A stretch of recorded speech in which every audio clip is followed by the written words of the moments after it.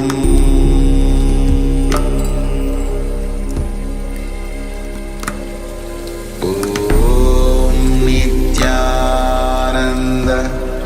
Paramashivoham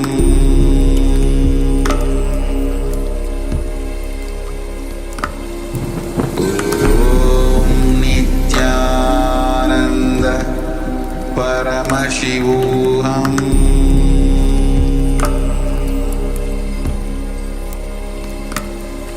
Om Nityananda Paramashivoham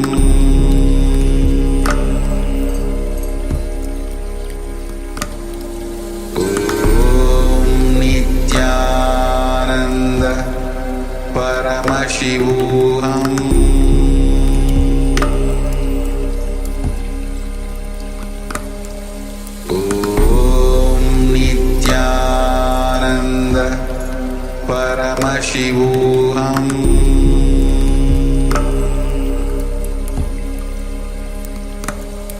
Om Nityananda Paramashivoham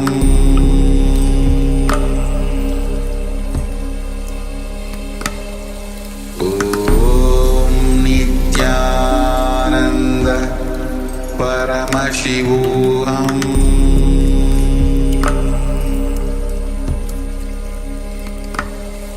Om Nityananda Paramashivoham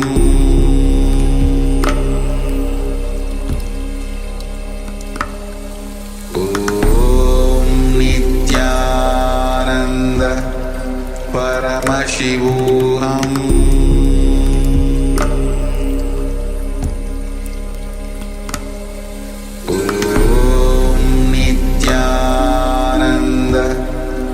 Paramashivoham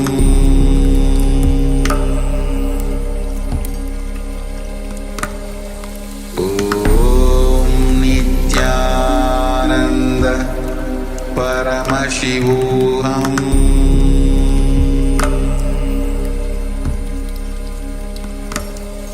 Om Nityananda Paramashivoham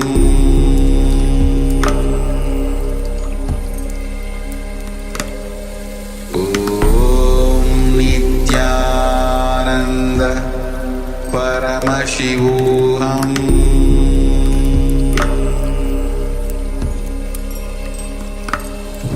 Om Nityananda Paramashivoham Om Nityananda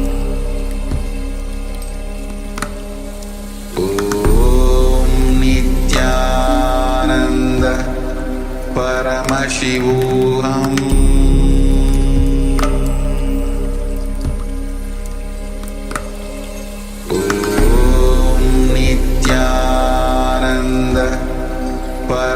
Paramashivoham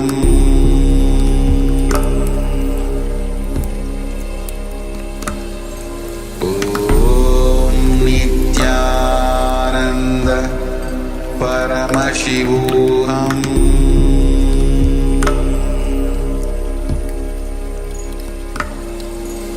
Om Nityananda Paramashivoham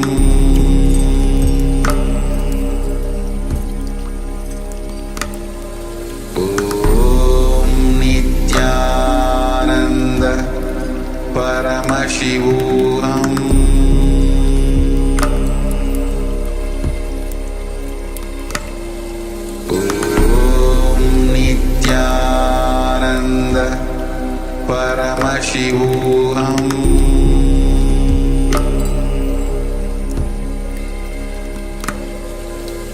Om Nityananda Paramashivoham Om Nityananda Paramashivoham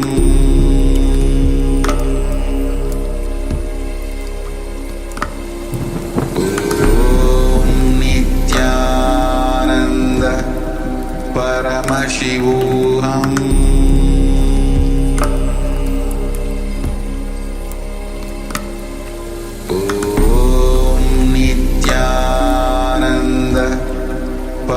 Paramashivoham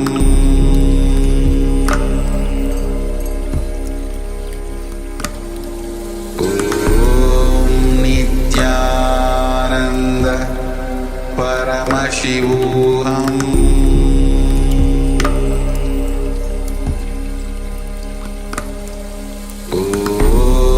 Nityananda Paramashivoham.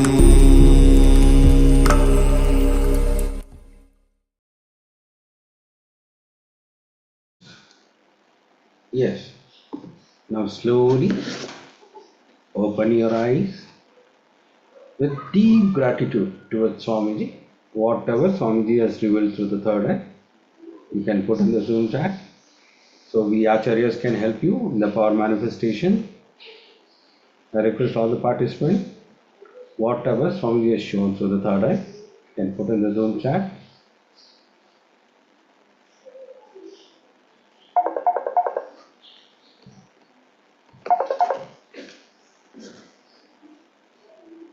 Please keep your camera on so that we can help you in the power manifestation. I request all the participants to switch on your cameras so that we can help you in the power manifestation. And whatever Swamiji has shown through the third eye, you can put on the Zoom.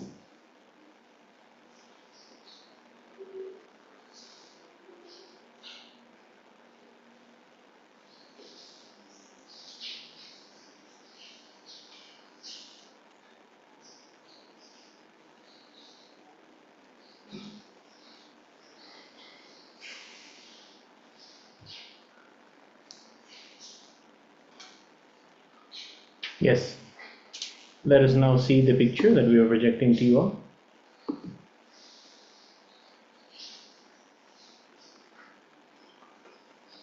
Now we are going to project the image. If anybody have got this right, you can put on the Zoom chat. Yes. Let us continue for manifestation.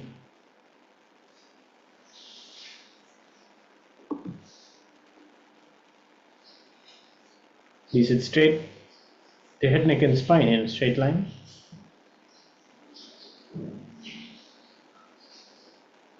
With deep gratitude towards Swamiji, enter into the space of oneness. In that space, request Swamiji, whatever is being projected, just show me Swamiji.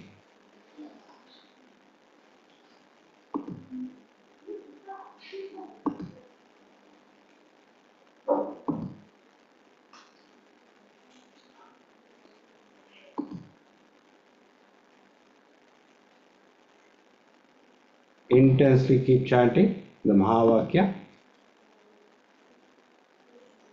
Om Nityananda Paramashivoham.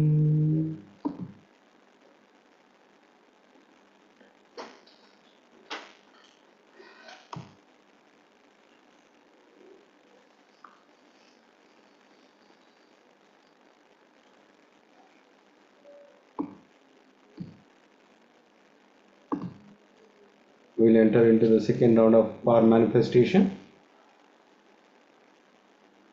Keep your head, neck straight.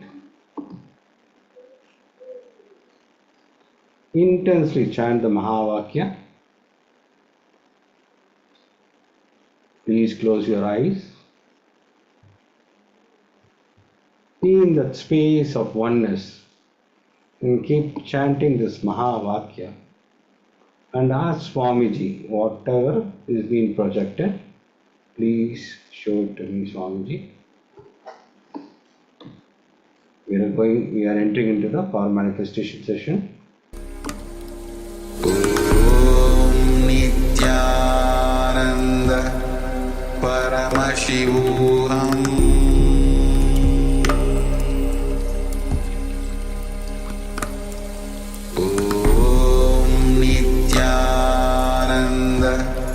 Paramashivoham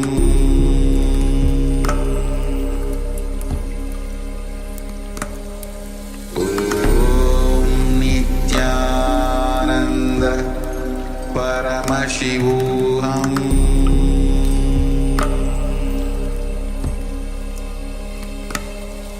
Om Nityananda Paramashivoham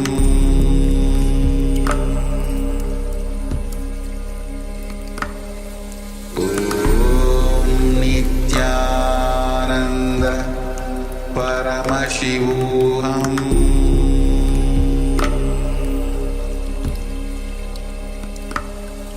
Om Nityananda Paramashivoham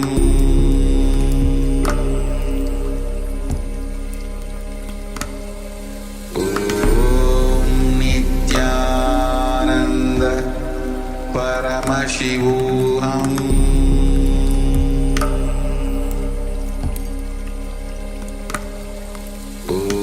Om Nityananda Paramashivoham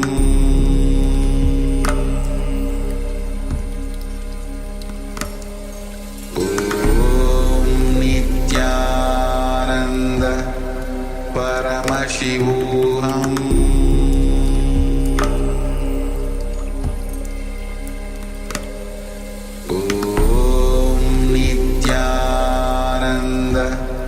Paramashivoham Om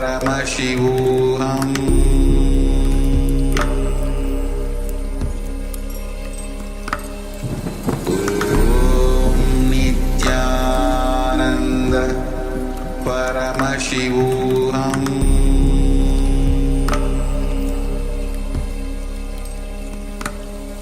Om Nityananda Paramashivoham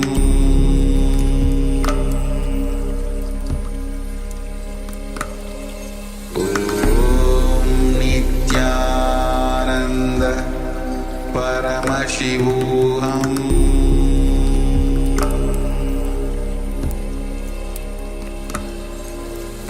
Om Nityananda Paramashivoham Om Nityananda Paramashivoham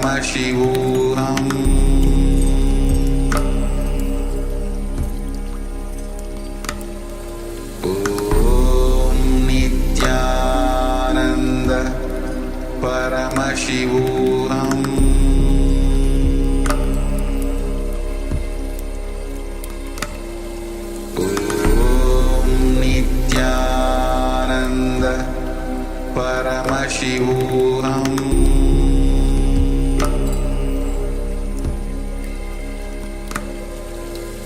Om Nityananda Paramashivoham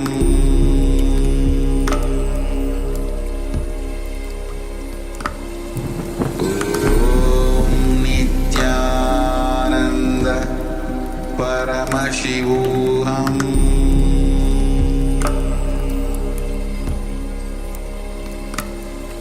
Om Nityananda Paramashivoham Om Nityananda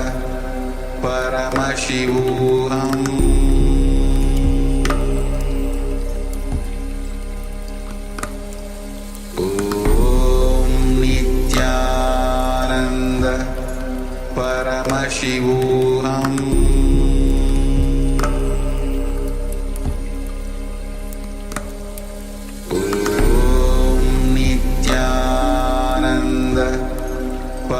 Paramashivoham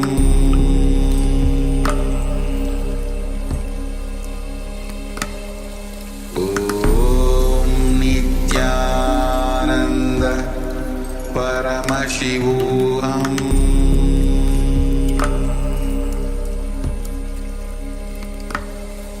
Om Nityananda Paramashivoham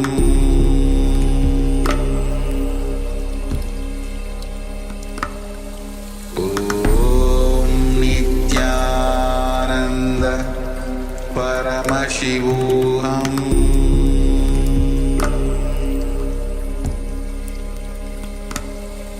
Om Nityananda Paramashivoham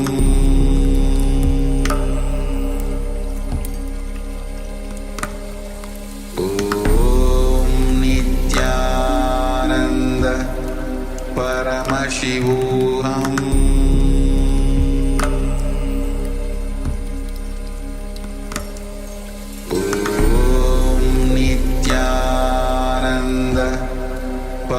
Paramashivoham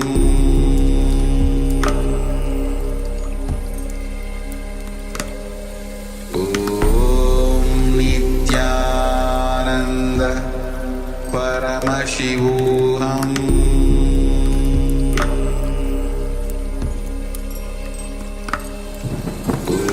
Om Nityananda Paramashivoham Paramashivoham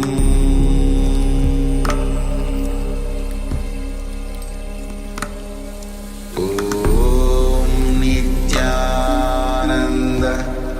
Paramashivoham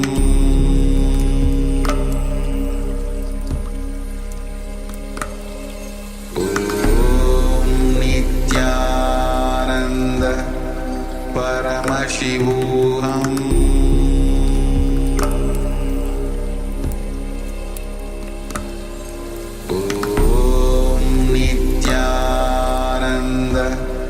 Paramashivoham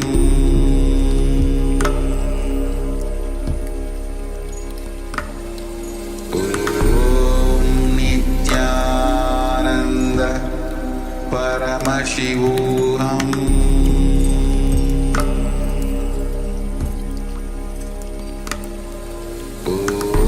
Om Nityananda Paramashivoham Paramashivoham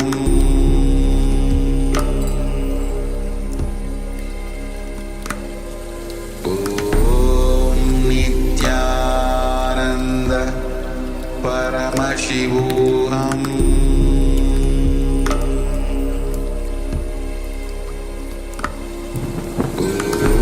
Om Nityananda Paramashivoham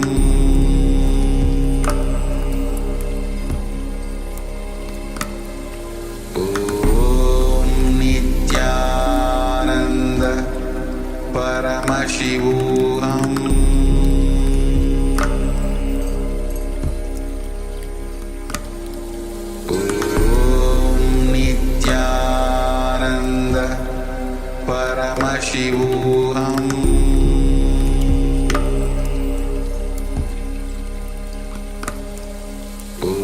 Om Nityananda Paramashivoham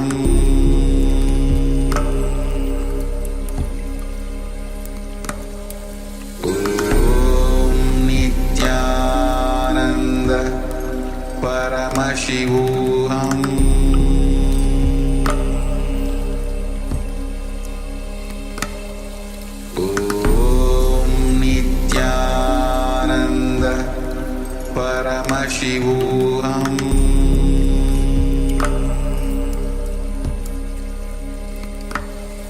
Om Nityananda Paramashivoham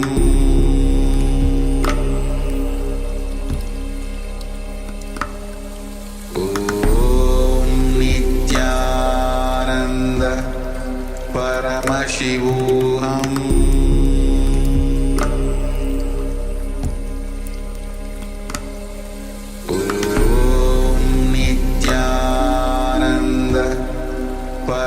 Paramashivoham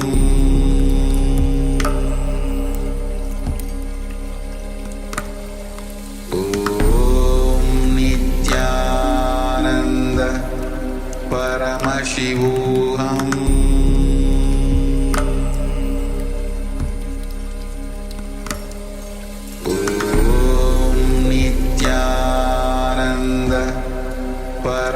Paramashivoham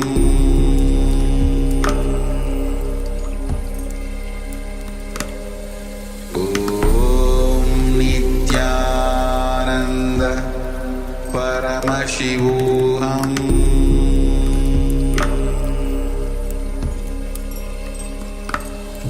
Om Nityananda Paramashivoham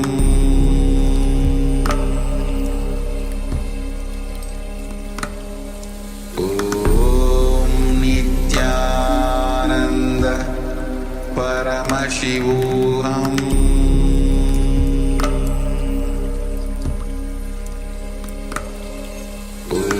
Om Nityananda Paramashivoham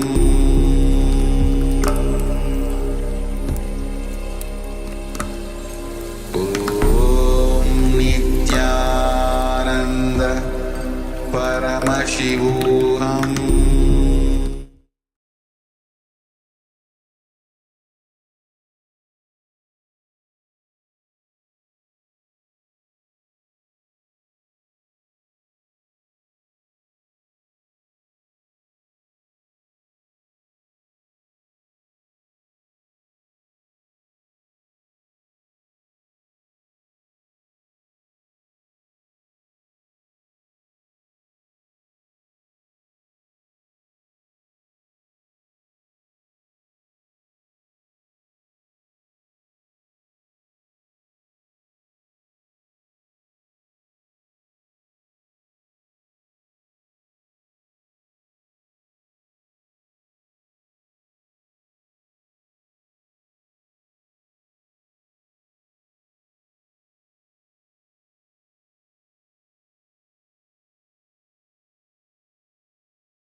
Now, let's enter into the next session.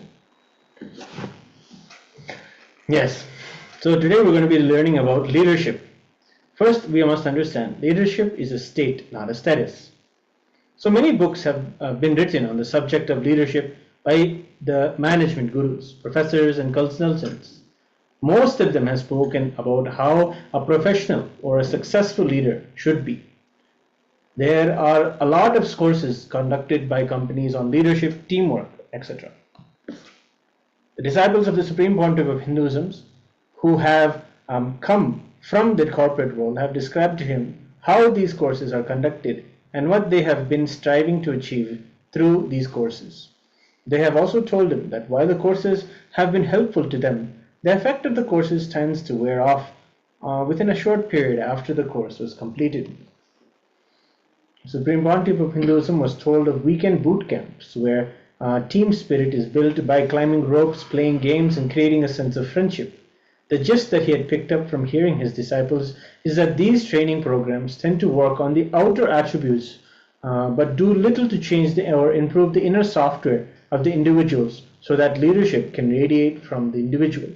Leadership is not a quality but an experience that can radiate from an individual who has experienced personal growth and transformation. Now, let us look at some explanations of how leadership is described traditionally. If you search the internet under the term leadership and leader, you'll be amazed to find millions of hits that come up. So whatever needs to be written or said or on these topics has already been said. So the Supreme Pontiff of Hinduism is here to mainly give us a few examples from the leading management gurus and their concepts of a leader, and more importantly, to give you the real understanding, tools and techniques on how to become a leader and how anyone can radiate leadership as a result of personal transformation. That is an important point. It is from a personal point, transformation point of view that we become leaders. Understand, every human being is a potential leader. Leadership is not a quality. Only some people have been born with as it's viewed and understood currently. Everyone can become a leader, and the quality of the leadership arises from one's ability to take responsibility for a particular organization, a situation, or a particular group. Here are some definitions of leadership you can get from an internet search. Peter Drucker defines a leader as someone who has followers. John C. Maxwell says leadership is influence, nothing more, nothing less. Warren Buffett says leadership is a function of knowing yourself, having a vision that is well communicated, building trust among colleagues, and taking effective action to realize your own leadership potential. There are thousands of such definitions on what a leader should be and what leadership is. We are not going to go into too much of detail into this, but wanted to point out some of the quotes from leading management gurus on leaders and leadership. All of these experts tell us what a leader should be and traits that define a successful leader. Yet there is a way little of how one can attain the state of a leader or leadership. Traits inborn or can be a leader be created. There is an area where the Eastern mystics have spent thousands of years exploring and discovering the inner world. They have created tools and techniques to create the right inner software to cultivate leadership skills. Is leadership some quality you have to be born with, or can it be cultivated? How can one develop leadership skills? Can a person truly lead an organization if he or she is caught up in personal struggles and confusion? Before we get into these details, let me first say that leadership skills can be cultivated. It is all about achieving the state of consciousness of a leader and not the status that is achieved by becoming a leader.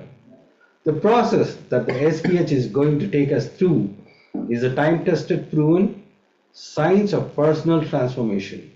It is a product of 10,000 years of research and development from the Eastern system of inner science. What does this mean? Firstly, understand that every civilization has focused its energies in certain fields. In the West, they focused on efforts on the outer world science, innovation, discovery, and creation of products and services to improve the quality of life and comforts. These outer world scientists have discovered so many products and services which have greatly benefited humanity and improved the quality of humans all over the world. Most of our discussion on leadership will be focused on giving an understanding of human emotions, the mind, and how we use this simple understanding from the inner scientists to help us lead a successful, fulfilling life. In most organizations, those who have become leaders have achieved the status of the leader. They may not have necessarily achieved the state of the leader. Now we have a short video that we wanted to show you all.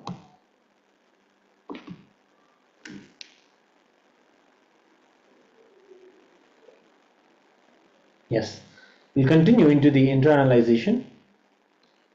This process will help us identify the qualities inside of us that are a leadership. Just give us one moment.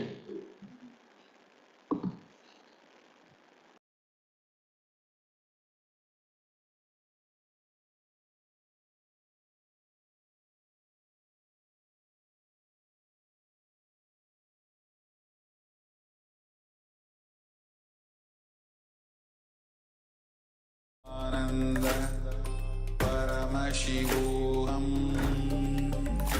Om Nityananda Paramashivoham Om Nityananda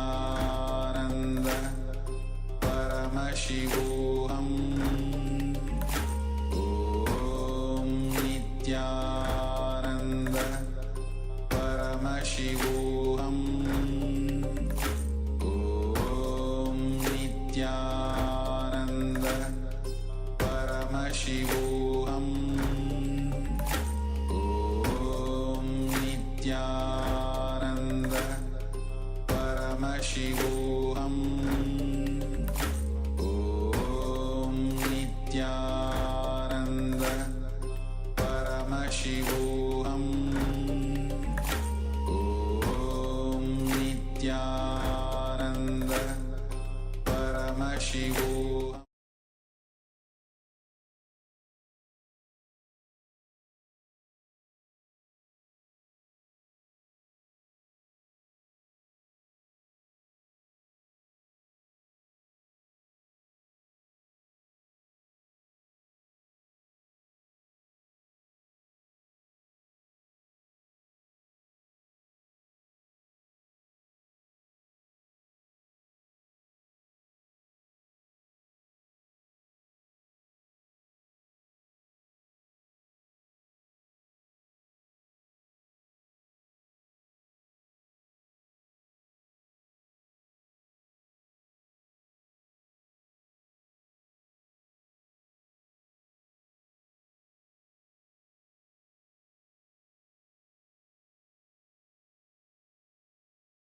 Om Nityananda Paramashivoham. Om Nityananda Paramashivoham. Om Nityananda Paramashivoham. Om Nityananda Paramashivoham.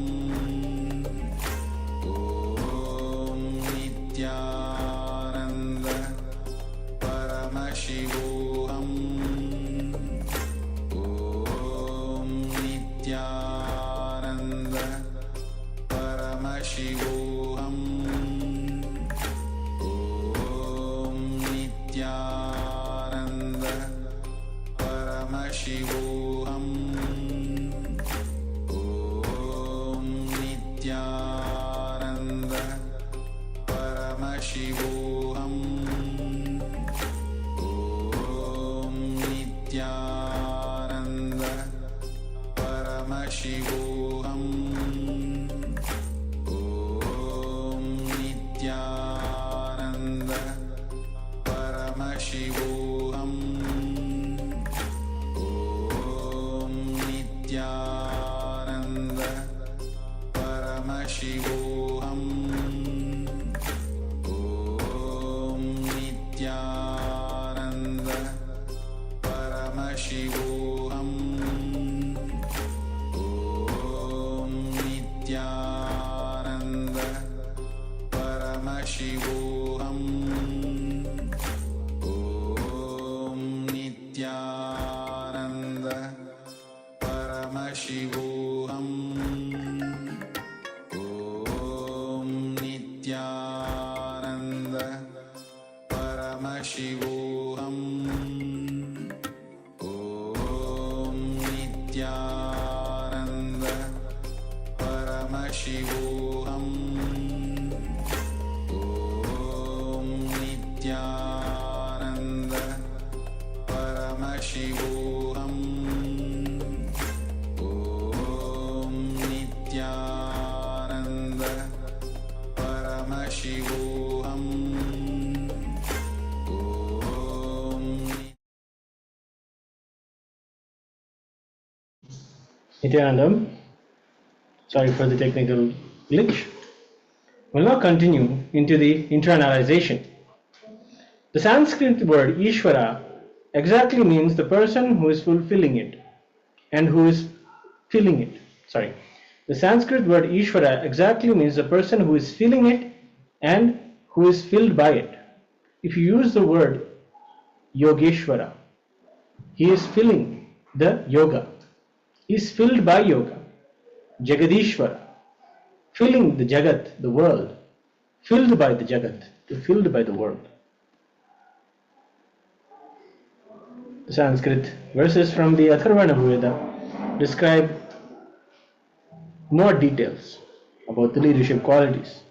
Sarvam Jagaditam Tatto Jayate, Sarvam Jagaditam Tattattishtati, Sarvam Jagaditam Tvailayameshyati, Sarvam Jagaditam Tvai Pratyeti, Tvam Bhumi Rapo Nalo Nilo Nabaha, Tvam Chaktvari Vakpadhani, Tvam Gunatrayatitaha, त्वं कालत्रयातीतः त्वं देहत्रयातीतः त्वं मूलाधारस्थितोऽसि नित्यं त्वं शक्तित्रयात्मकः त्वं योगिनो ध्यायन्ति नित्यं त्वं ब्रह्म त्वं विष्णुस्त्वं रुद्रस्त्वं इन्द्रस्त्वं अग्निस्त्वं वायुस्त्वं सूर्यस्त्वं चन्द्रमास्त्वं ब्रह्मभूर्भुवस्सुवरोम्.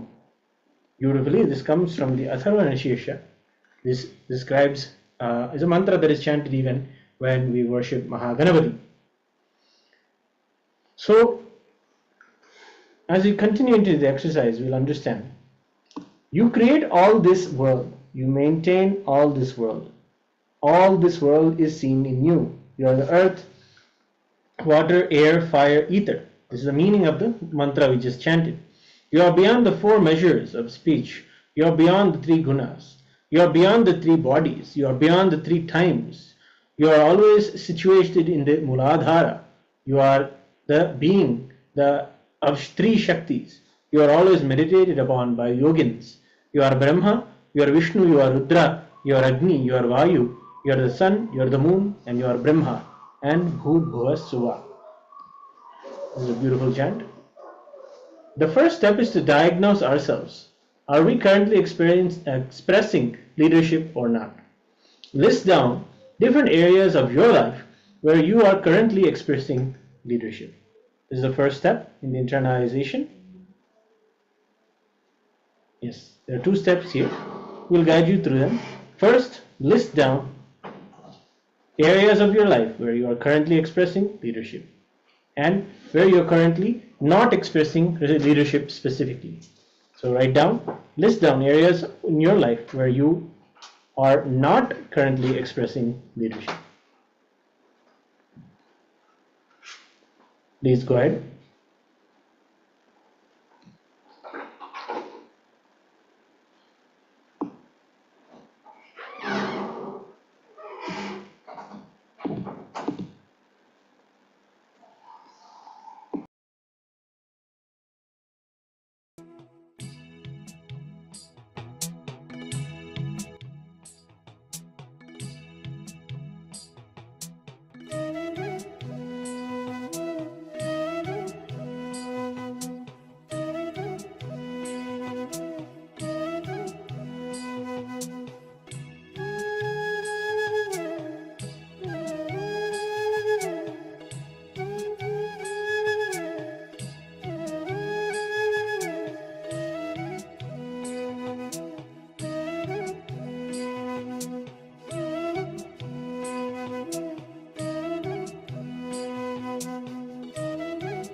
Yes.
Go ahead and begin. Thank you.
Dhyanam.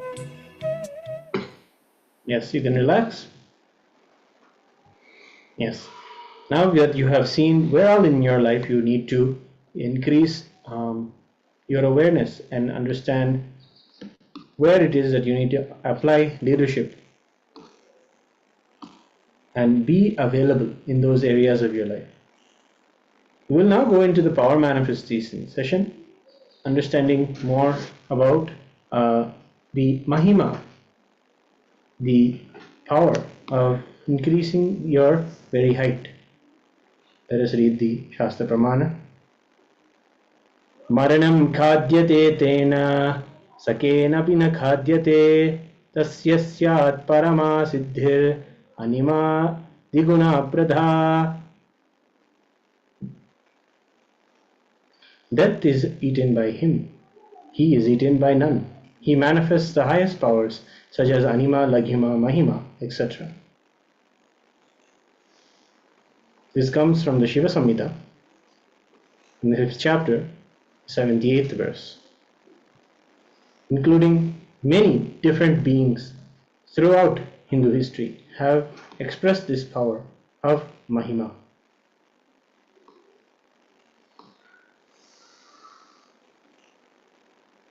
Now let's get into the power manifestation now. Please sit straight. First, measure the size of an object. It can be a pen, it can be anything. The size of an object, measure the height of it. One length is enough. And you'll be measuring if that length has increased during this power manifestation. So measure the size of an object with a proper measuring tape and note down the measurement.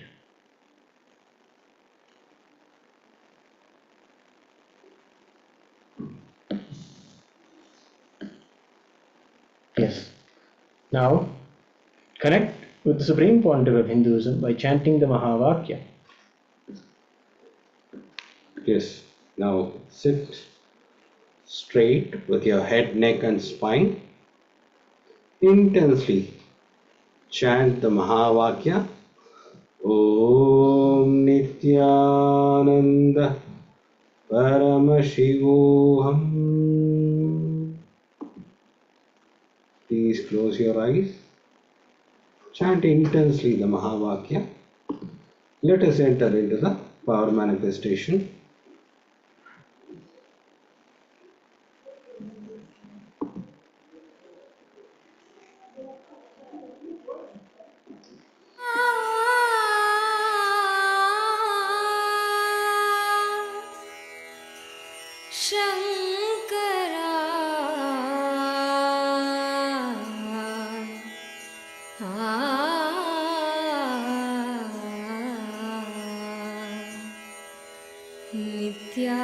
Nityananda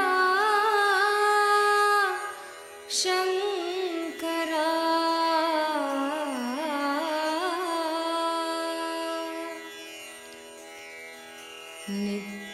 Nityananda Shankara Anandeshwara Shankara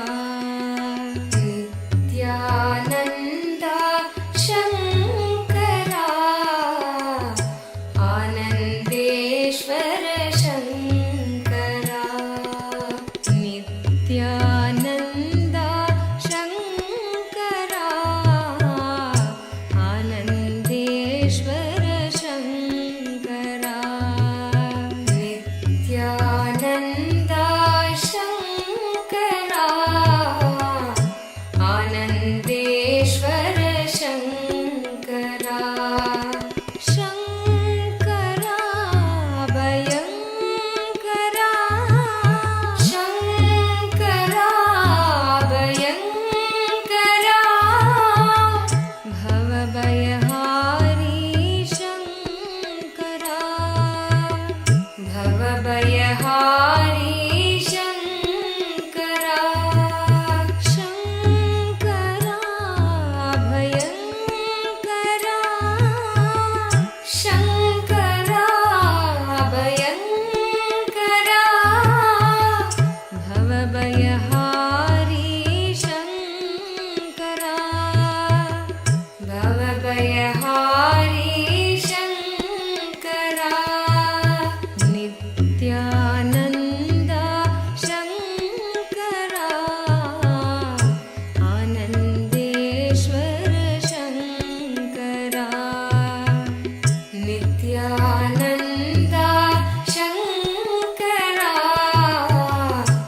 Anandeshwar Shankara Nityananda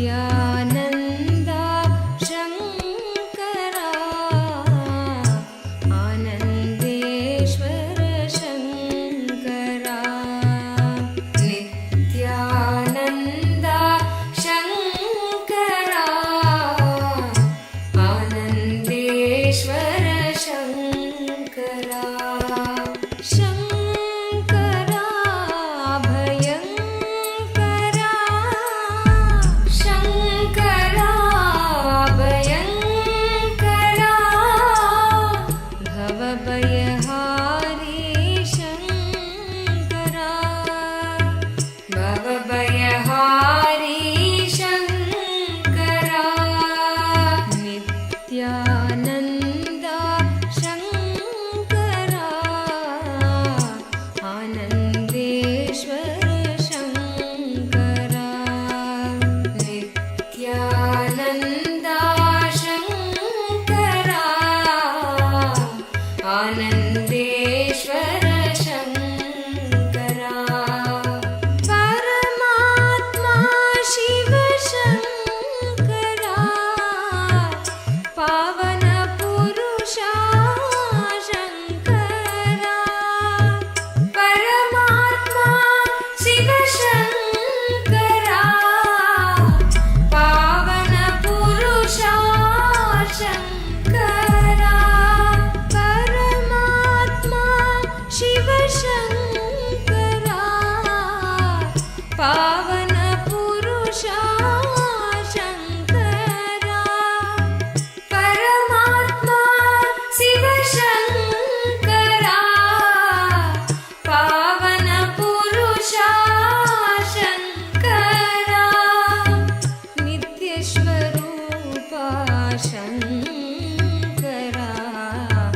Nityananda Shankara नित्यस्वरूपा Shankara Nityananda Shankara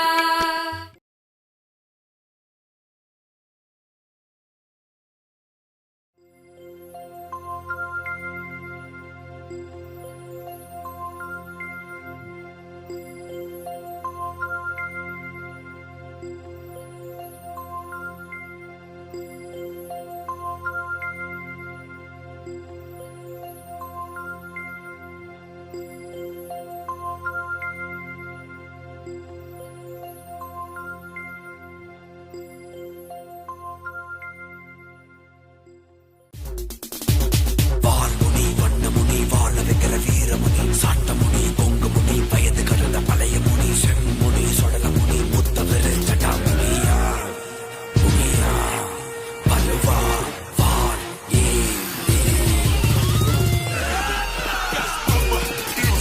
வெற்றி கொடி லாட்டி வரும் வேட்டைக்கார வம்சமையா கண்ட கதை கொண்ட கொண்ட கோபக்கார கணமுனியா வெற்றி கொடி லாட்டி வரும் வேட்டைக்கார வம்சமையா கண்ட கதை கொண்ட கொண்ட கோபக்கார கணமுனியா கோட்டை வாசல் புறப்படையா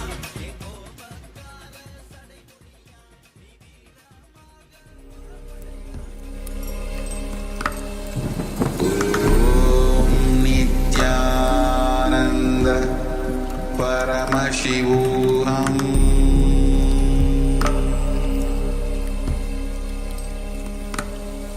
ॐ नित्यानन्द परमशिवोऽहम्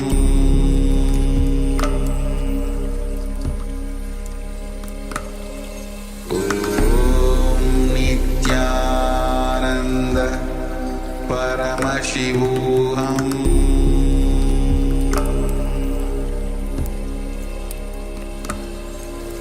ॐ नित्यानन्द परमशिवोऽहम्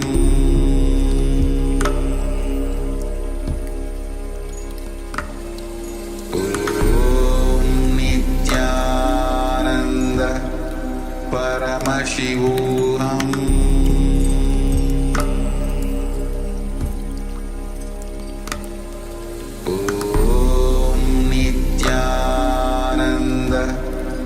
Paramashivoham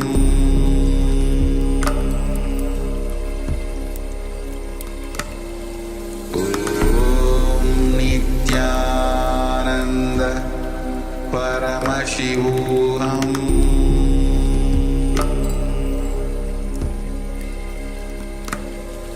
Om Nityananda Paramashivoham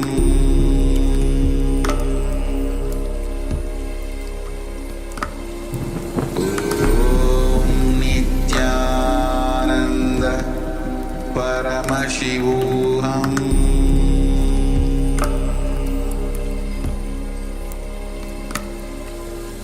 Om Nityananda Paramashivoham Om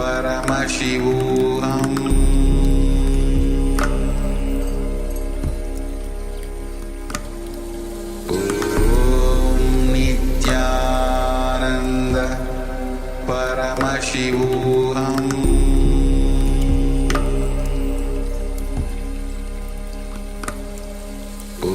Om Nityananda Paramashivoham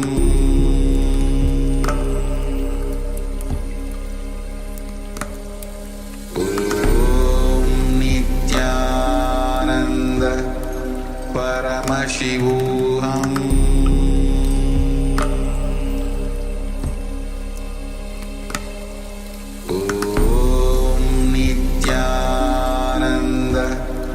Paramashivoham Paramashivoham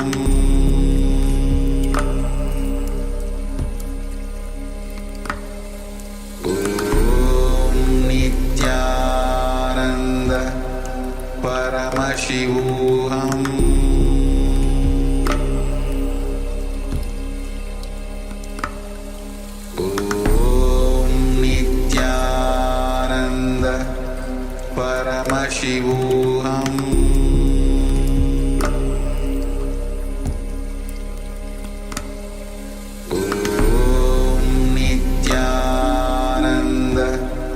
Paramashivoham Om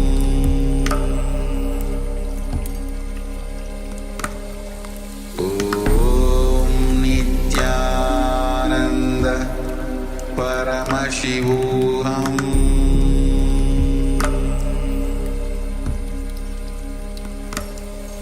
Om Nityananda Paramashivoham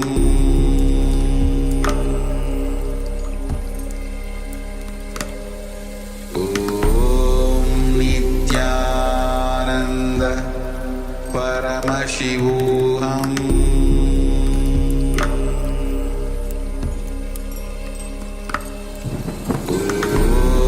Nityananda Paramashivoham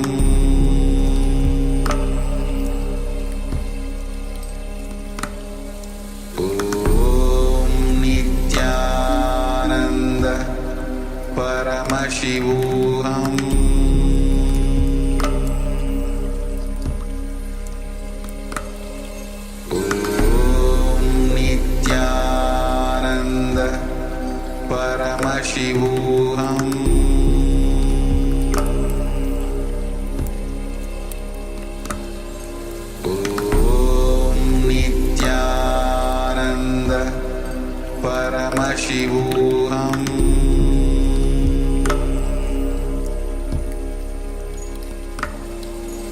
Om Nityananda Paramashivoham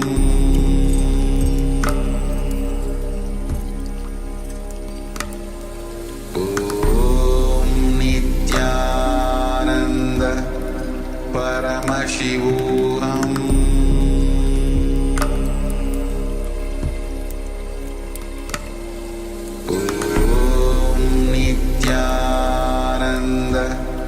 Paramashivoham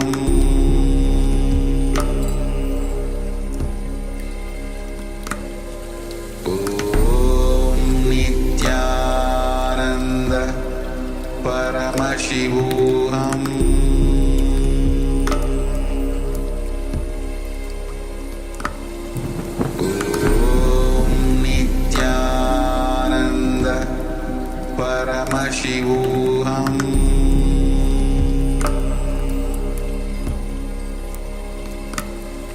Om Nityananda Paramashivoham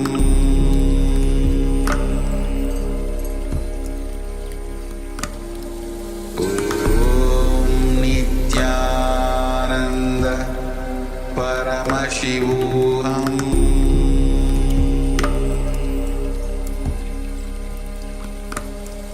Om Nityananda Paramashivoham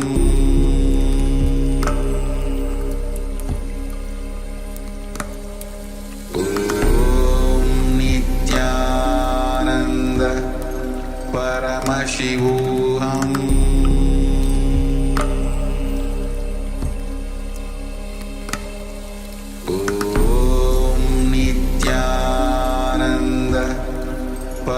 Paramashivoham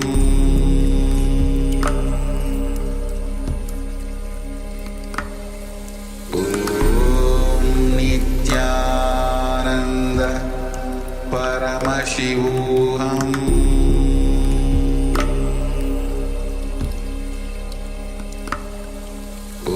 Om Nityananda Paramashivoham Paramashivoham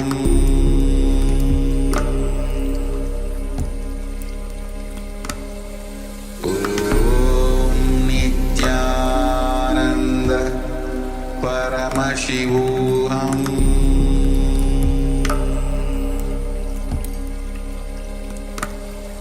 Om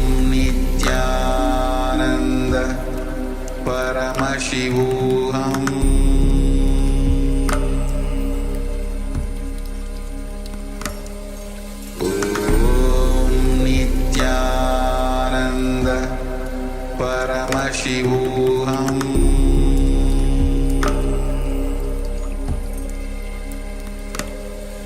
Om Nityananda Paramashivoham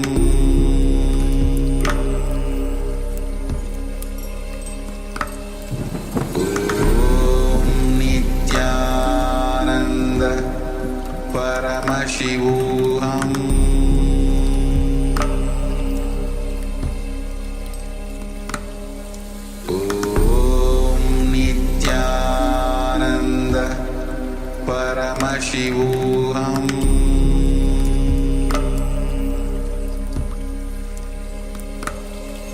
Om Nityananda Paramashivoham Om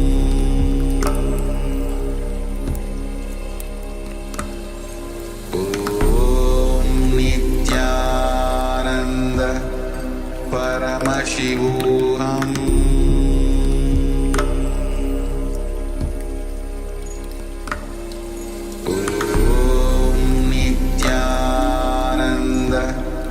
Paramashivoham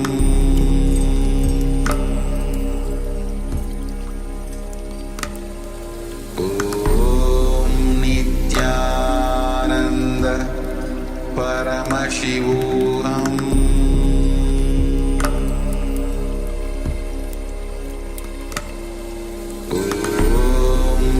Nityananda Paramashivoham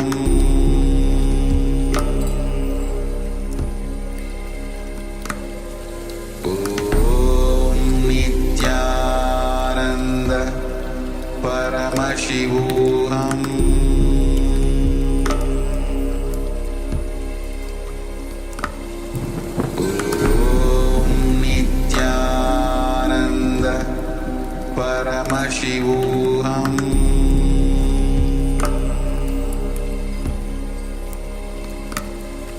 Om Nityananda Paramashivoham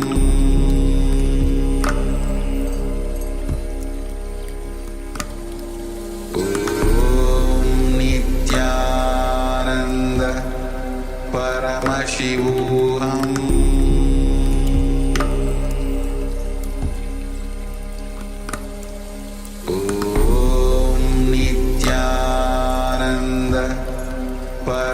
Paramashivoham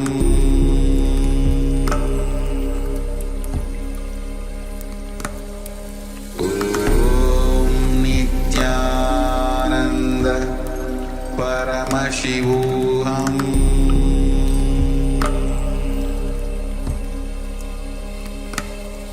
Om Nityananda Paramashivoham Paramashivoham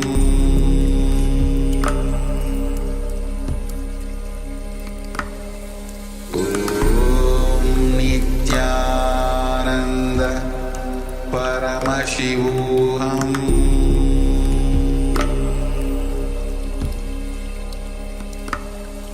Om Nityananda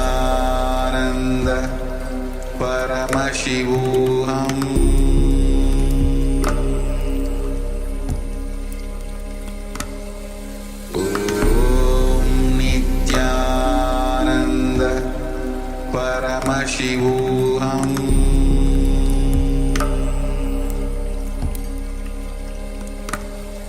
Om Nityananda Paramashivoham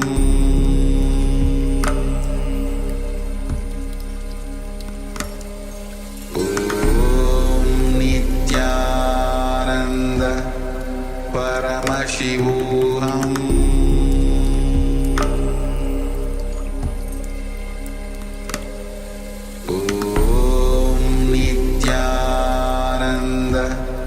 Paramashivoham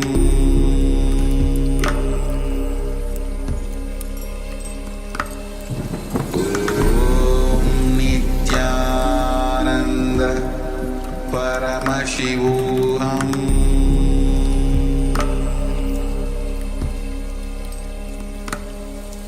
Om Nityananda Paramashivoham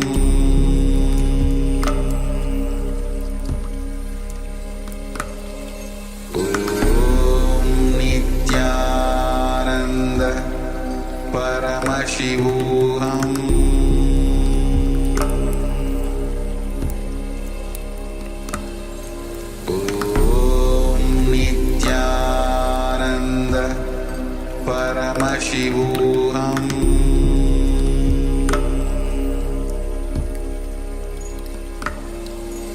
Om Nityananda Paramashivoham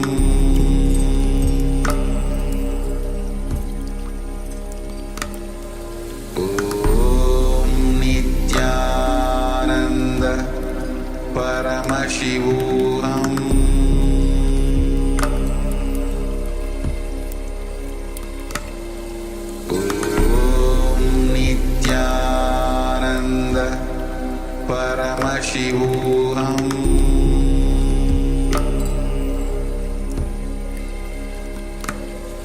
Om Nityananda Paramashivoham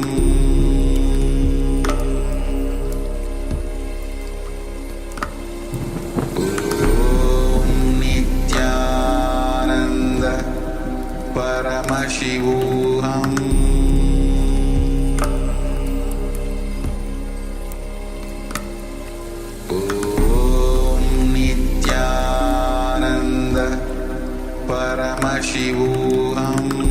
Om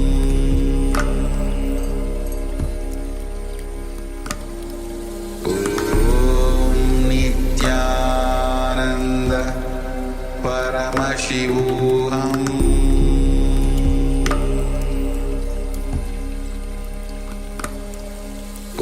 Om Nityananda Paramashivoham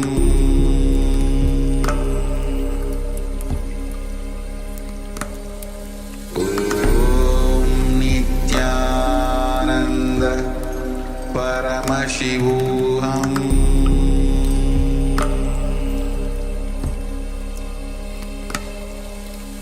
Om Nityananda Paramashivoham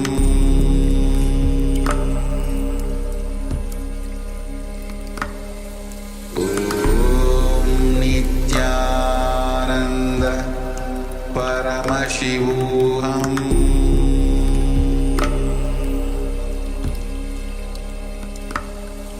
Om Nityananda Paramashivoham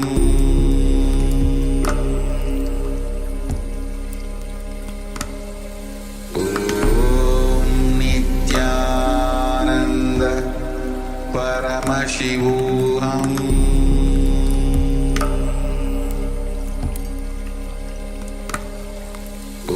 Om Nityananda Paramashivoham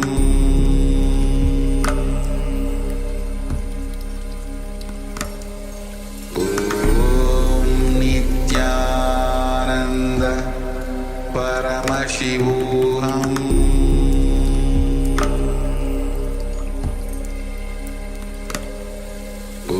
Om Nityananda Paramashivoham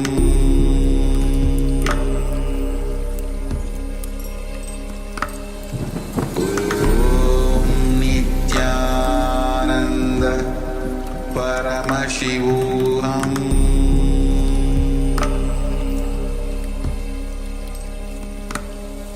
Om Nityananda Paramashivoham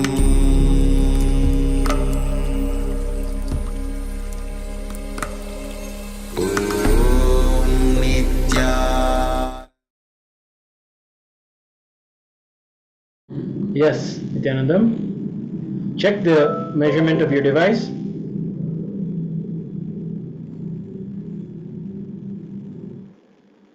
Please make sure that your object that you had measured, the change in its height, please measure it.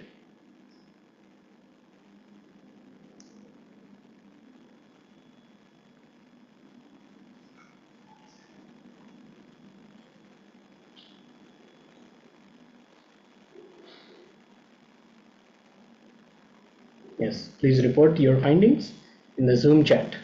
We'd be excited to hear how the object has increased in its height. We'll now continue into learning about the truth about that leadership is a state, not a status. We now have a short video where Swamiji is explaining and giving a question and answer session on leadership. Let us take a look at this video.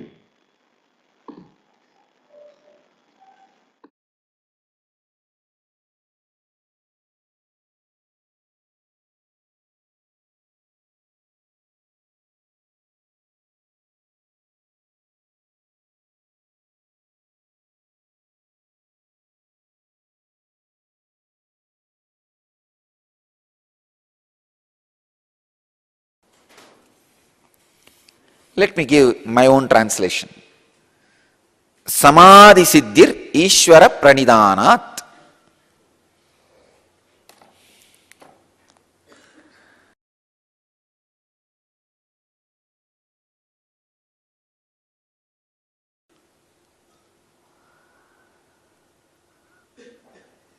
All the words in the sutra are technical terms. Samadhi, Siddhi, Ishvara, Pranidhanat. All four words are technical terms. All four words needs a clear new definition. Samadhi means falling in tune with the origin, Adi, the original source. Sama means falling in tune or vibrating in the same frequency. Adi means the origin. Samadhi means vibrating in the same frequency of origin, from which you originated, vibrating in the same frequency. Please understand, when you start a spiritual practice, slowly you divert from the original mood.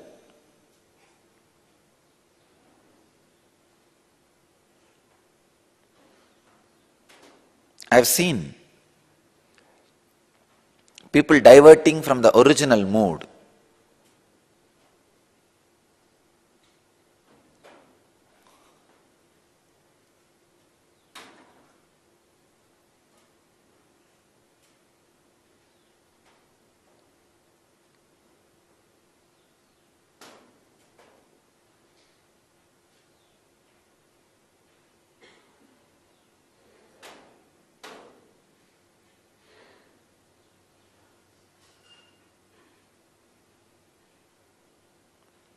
When they start, the inspiration they have, the energy they have, and how they divert.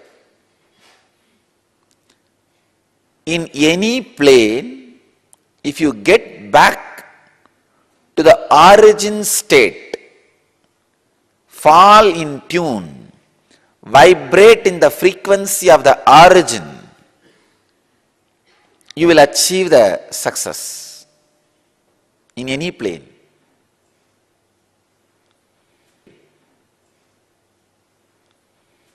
Here,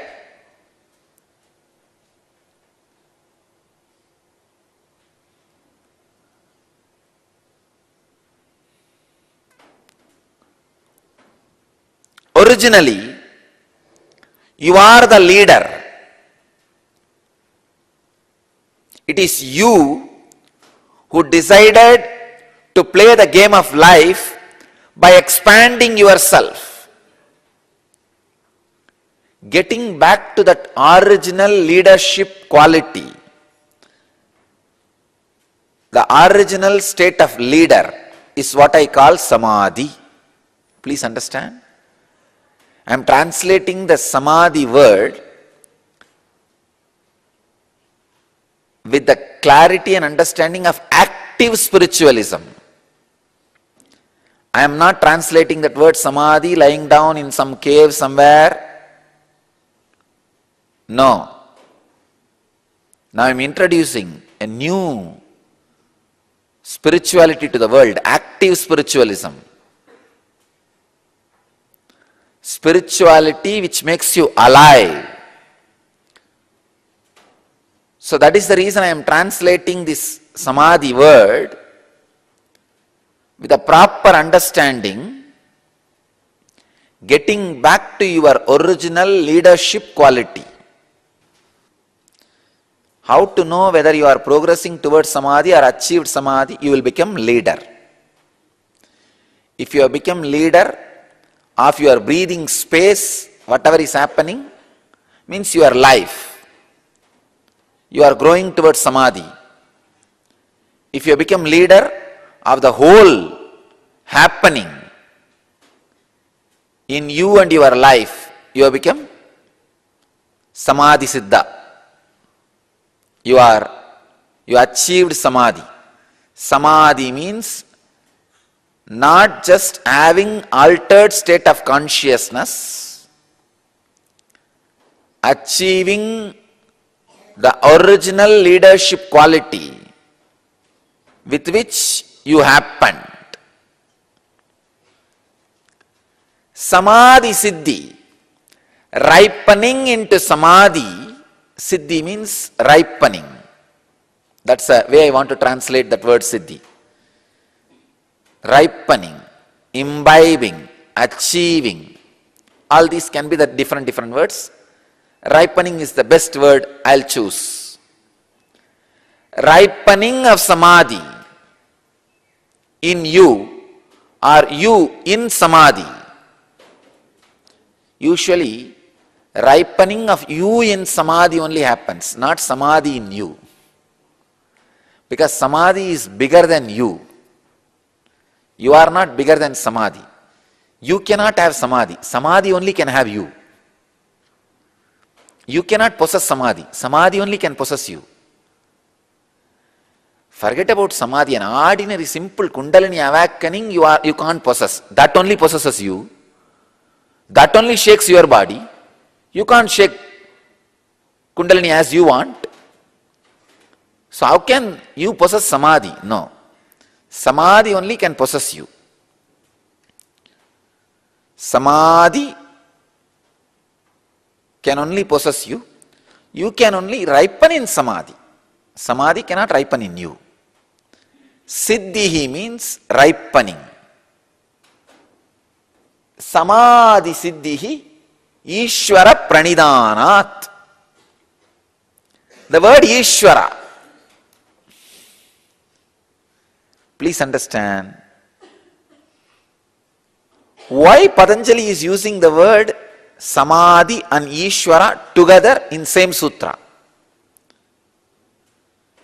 You could have just finished Samadhi Siddhi, Sharanagati or Pranidhanat. He is using the word Ishvara Pranidhanat.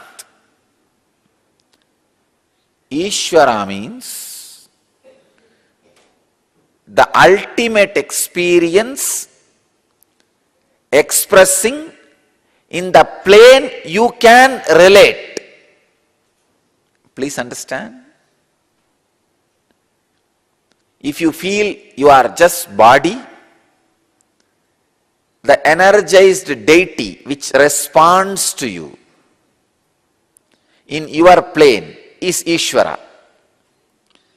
If you feel you are just a mind, the sacred scriptures which puts you in tune with Samadhi is Ishvara.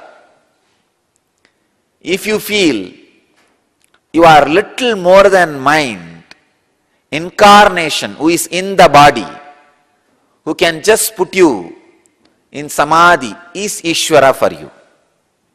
Understand?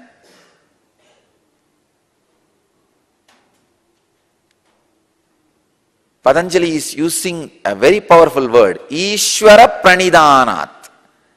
By surrendering to Ishvara, Samadhi is achieved. If Ishvara and Samadhi is one and the same, then why is Patanjali using two words? And he is not fool. Very, very intelligent person. Man who knows when to use more words and when to use less words, when not to use any words.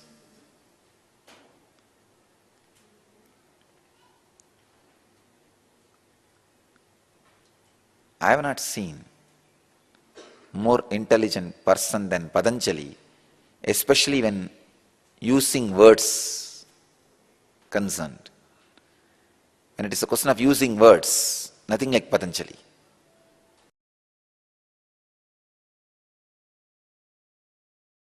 Understand, a right leader will always project himself as the part of the team, not head of the team.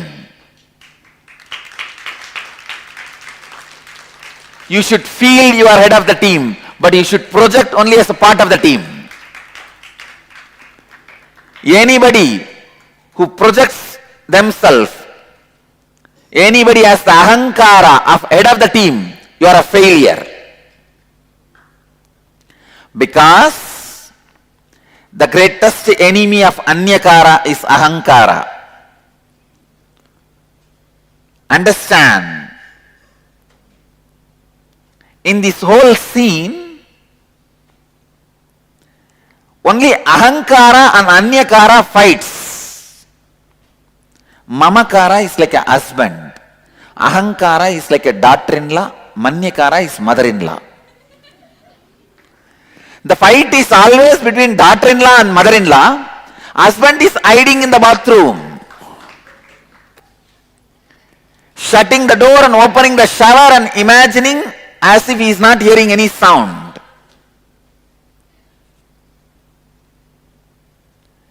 He shuts the bathroom door and opens the shower. If you open the shower in the bathroom, you will not hear the sound from outside. Mamakara shuts all the doors and opens his inner chatter. That's a shower. and acts as if he doesn't hear any sound.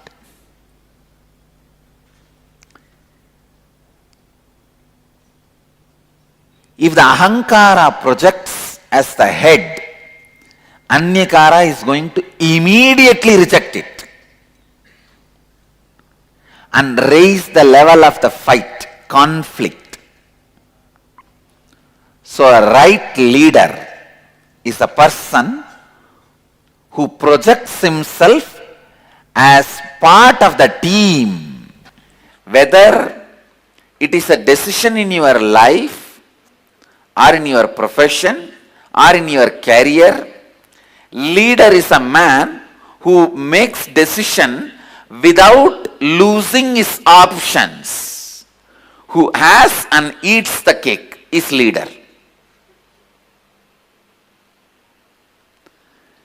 Leader is a man who makes the decisions without losing his options. And leader is a man who makes decisions. The decision does not reduce his choices, it multiplies his choices. The more he decides, more possibilities open in front of him. Follower is the man, by making decision, he loses his choices. He becomes more and more bound. I think many of you are not able to understand what I am saying, because you are taught only one side of life. If you decide, for example, you are standing on both legs. Now you have a freedom to lift one leg. So the moment you make the decision of lifting the right leg, now you are bound. You can't have a freedom to right the left leg also. You are taught only this logic. This is what you call as decision making.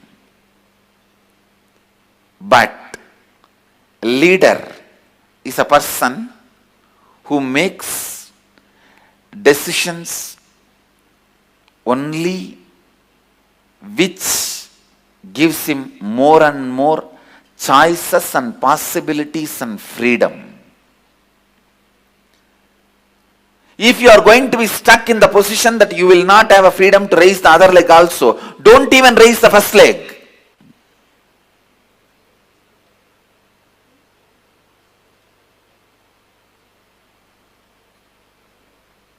The decision making, every decision should be made in such a way that you have more and more choices, possibilities opening in front of you, and the choices and possibilities you are retaining it. One more thing you need to know. Sanskrit is that kind of a language. The language where, listen, the language where the possibilities are continuously available, completely available. For example, if you want to make a statement with 10 words, even if you completed the 9th word, 10th word you have a freedom to change the meaning of the whole statement. Just the 10th word, you can change the meaning of the whole statement. You have a freedom. Till the last word you have a freedom. That is the power of this language. That is why it is called most refined language. Well done. Refined speech. That is why I sincerely request everyone, especially Westerners who wanted to learn spirituality, please come to the original source. I know, naturally you will feel little comfortable to learn from a person who has mapped the whole Hindu Dharma into these Western words. But you have a very big danger learning in that way. This word acceptance is that kind of one danger where you lose the whole life. Understand? Easiness is the goal, no doubt. But non-resistance is the path, not acceptance. These two have a huge difference in their meaning. People who take responsibility for the actions for which they are not reasons, even for those things they take responsibility, they are leaders. Understand? Many times you may not be reason, but if you feel responsible only, you will come out of that situation. You will come out of that problem. How many of you are getting it? If you don't feel you are responsible, are you going to come out of that problem? Are you going to come out of the mess? Whether you are reason or not, who is actually suffering there? We. So be very clear.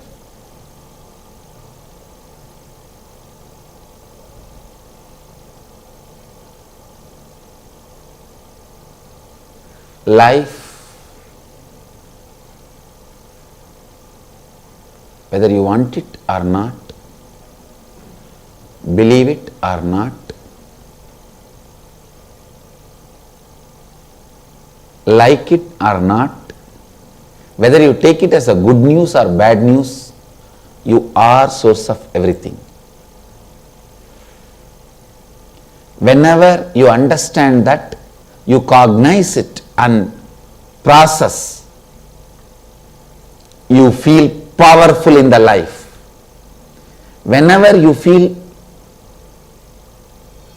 you are not responsible, somebody else is responsible, you become powerless, that's all. Truth empowers you. Ignorance makes you powerless. How many of you want to live a powerful life? Then you should take up the truth in your life. The truth is you are source of everything in and around you.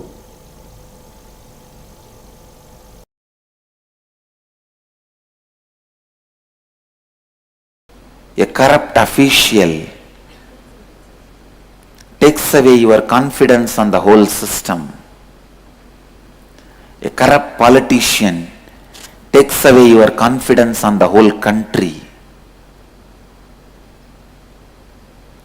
A corrupt leader takes away your confidence on the society. Corrupt consciousness takes away your confidence on life itself. Don't allow the worst corruption which can happen on consciousness, which is inauthenticity.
Yes, Nityanandam.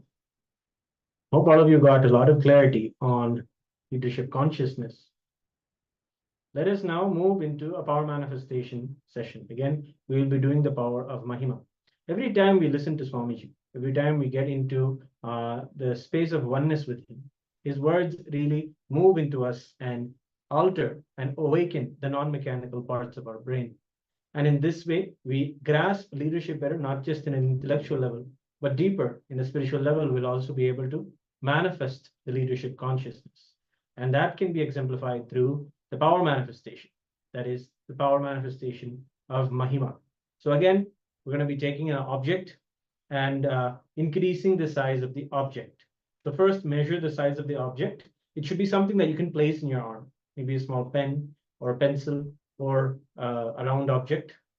One measurement is enough, just the length or the height is enough. So just measure that and take a few moments to do that. Now you can settle down. Have the object in your palms. Connect with the Supreme Pontiff of Hinduism. Declare the change in the size of the object and continue chanting the Mahavakya internally.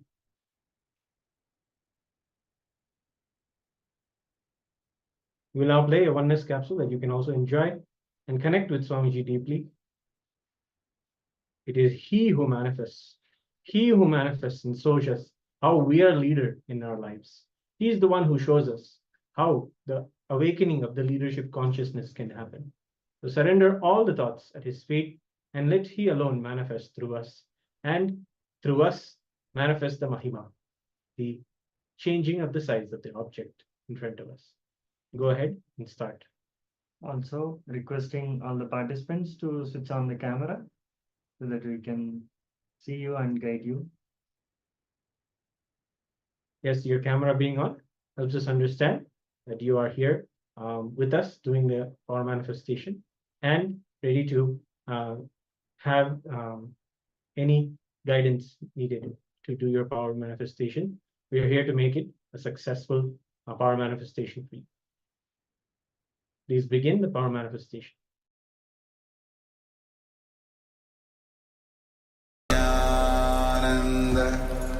Paramashivoham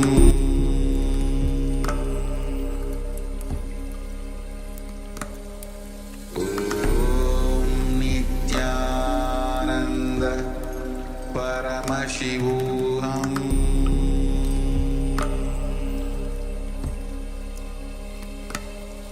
Om Nityananda Paramashivoham Paramashivoham Om Nityananda Paramashivoham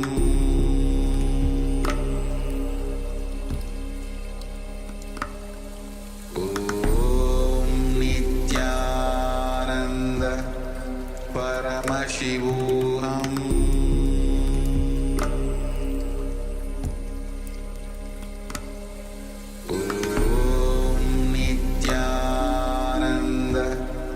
Paramashivoham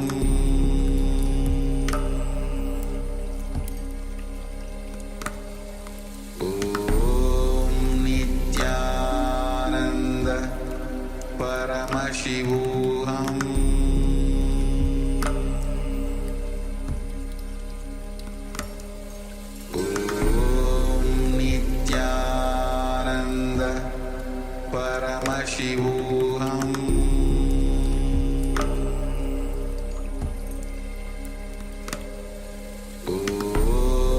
Nityananda Paramashivoham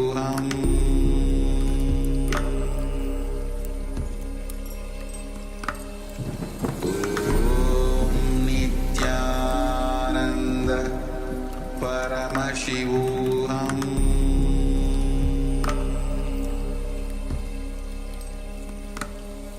Om Nityananda Paramashivoham